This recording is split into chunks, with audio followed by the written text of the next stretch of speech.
เงินทองที่มีน้อยแต่คงจะมองให้เลยโปรดหันมองทางนี้โอ้เธออย่าทำเฉยเลยคิดเหมือนกันไม่ได้โปรดเฉลยสักทีเธอจ้าแม้ไม่หล่อไม่รวยเงินไม่มีเป็นแสนแต่ก็พร้อมเป็นแฟนที่ดีให้เธอเรียกกายเป็นเงาที่ดูหน้าฉันแต่ใจของฉันนั้นรักสังทองโอ้แม่นวลน้องได้โปรดช่วยมองกันทีหัวใจไอ้เรื่องเจ้าชู้พี่ก็ไม่เคยโอ้แม่สามเฉยโปรดยกไว้ใจนัวคงไม่ได้ที่ทำไมไม่หล่น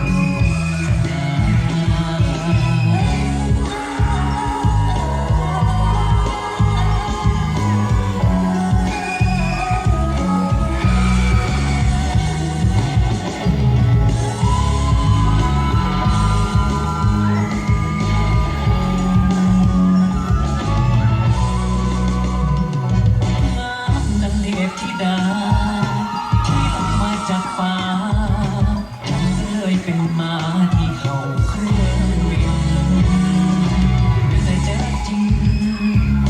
พี่ไม่กลอกไม่กลิ้ง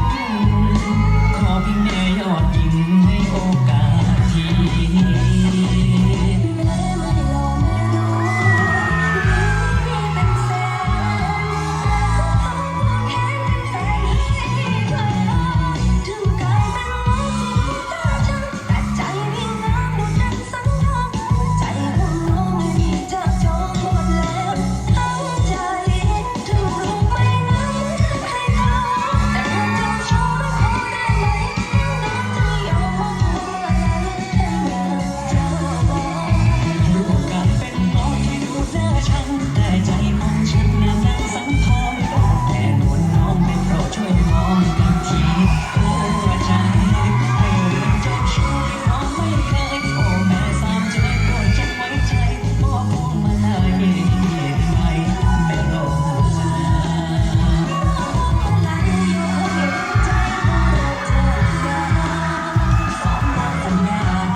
Thank you, Golden Eclipse.